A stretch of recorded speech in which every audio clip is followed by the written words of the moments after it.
You woke up this morning and checked your phone before you even got out of bed. You already knew you were going to do it. You told yourself you wouldn't.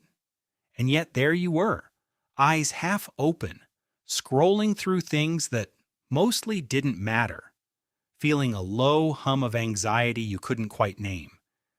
That feeling isn't a character flaw. It isn't laziness or weakness or a symptom of your generation. It is something far older, far stranger. It is your cave. Your brain is ancient, not in a poetic way, in a literal, biological, measurable way. The structure sitting inside your skull right now was largely shaped by evolutionary pressures that stopped being relevant roughly 10,000 years ago.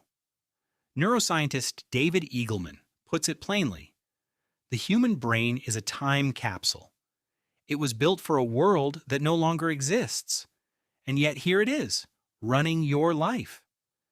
Think about what your ancestors actually needed their brains to do: not write emails, not navigate social media, not sit in traffic. They needed to scan for threats. Constantly, every rustle in the grass was potentially a predator. Every unfamiliar face was a potential enemy. Every moment of stillness could be the moment something killed them. The brain that survived was the brain that never fully relaxed. That brain is your brain. Psychologists call this the negativity bias. Your mind pays more attention to threats, losses, and bad news than to safety, gains, and good news, by a wide margin. Studies by neuropsychologist Rick Hansen show that the brain processes negative experiences more deeply, stores them more efficiently, and retrieves them more easily than positive ones. He describes the brain as being like Velcro for bad experiences and Teflon for good ones. This was not a design flaw, it was a survival strategy. The ancestor who forgot about a near-death experience died. The ancestor who obsessed over it, who replayed it, who feared it happening again, survived. You are descended from the obsessors. But here's where it gets strange. Your brain did not just inherit a tendency to notice danger. It inherited an entire operating system, calibrated for a specific environment that no longer exists. Anthropologist John Cacioppo spent decades studying loneliness and discovered something remarkable. The pain of social rejection activates the same neural pathways as physical pain. Being excluded from a group did not just hurt your feelings in the ancient world, it was a death sentence. Exile meant no protection, no food sharing, no help raising children. Your brain learned that social rejection was as dangerous as a broken leg, so it hurts the same way.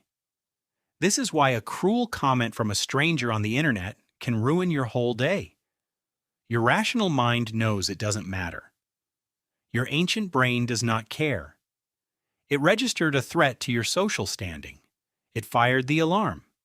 And that alarm is loud. Your brain was never designed for the scale of the modern world.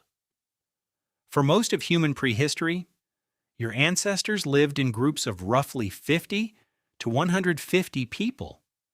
Anthropologist Robin Dunbar has shown that this number is not a coincidence. It is a cognitive ceiling built into your neurology. You can genuinely maintain meaningful social relationships with about 150 people. Beyond that, your brain starts treating others as abstractions, as objects almost, not out of cruelty, but out of capacity. Now think about what the internet does. It drops 8 billion people in front of your face every day. People you will never meet. People whose pain and rage and triumphs your ancient brain tries to process as if they were members of your small tribe. No wonder you feel exhausted. You are running software designed for a village on a server that was built for a civilization. The anxiety you feel when you open the news is your threat detection system working perfectly. The problem is, it cannot tell the difference between a lion 10 meters away and a headline about a crisis on another continent. Both trigger the same cortisol release. Both send the same signal. Danger is here. Danger is close. Do something. And when there is nothing to do, that energy has nowhere to go. It just sits there, turning into a low hum of dread that you can't quite explain but can't quite shake. Sleep is another place where the ancient brain shows its hand. For most of human history, sleep was not one long continuous block. Historian Roger Ekirch spent years researching pre-industrial sleep records and found overwhelming evidence that humans naturally slept in two distinct phases separated by an hour or two of wakefulness in the middle of the night. People would wake, tend to fires, have quiet conversations, have sex, pray, then fall back asleep before dawn. This was not insomnia, it was the normal human sleep pattern before artificial light rewired it. Many people who wake at 2 or 3 in the morning and lie there worrying are not broken, they are ancestral. But perhaps the most disorienting thing your cave brain does to you happens in the quietest moments. The moments when nothing is wrong. When the house is safe, the food is plentiful, the people you love are nearby.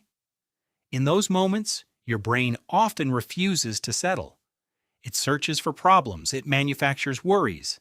It simulates threats that do not exist because the machinery for detecting threats does not simply switch off when the threats are gone. It runs constantly. It needs a target. Psychologists call this the resting mind problem.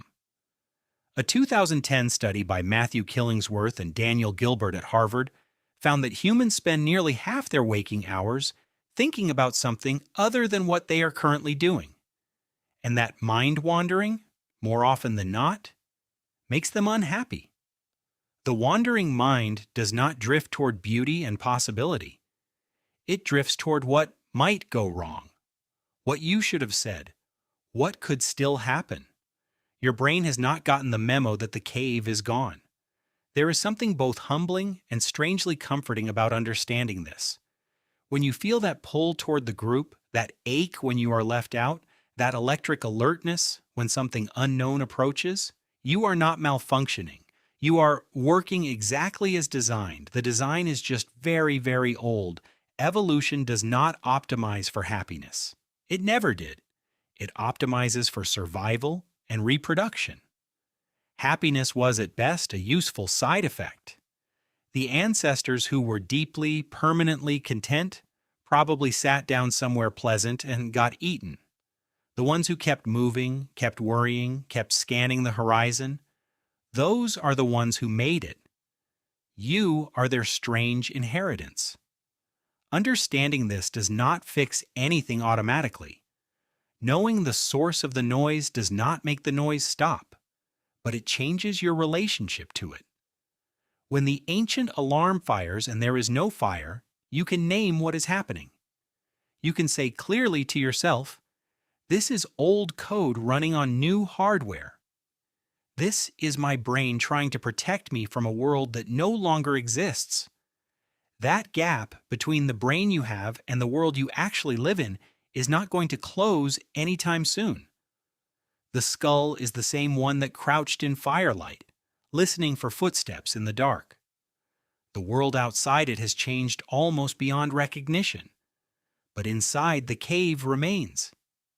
Tonight, when the noise starts and you can't say why, remember that you are not anxious because something is wrong with you. You are anxious because something was right about your ancestors. They survived. They passed this restless, scanning, threat-hungry mind all the way down through time and handed it to you. The question is not how to get rid of the cave. You can't. The question is what you do now that you know it's there, and that your ancient brain will spend a long time thinking about, just like it always has.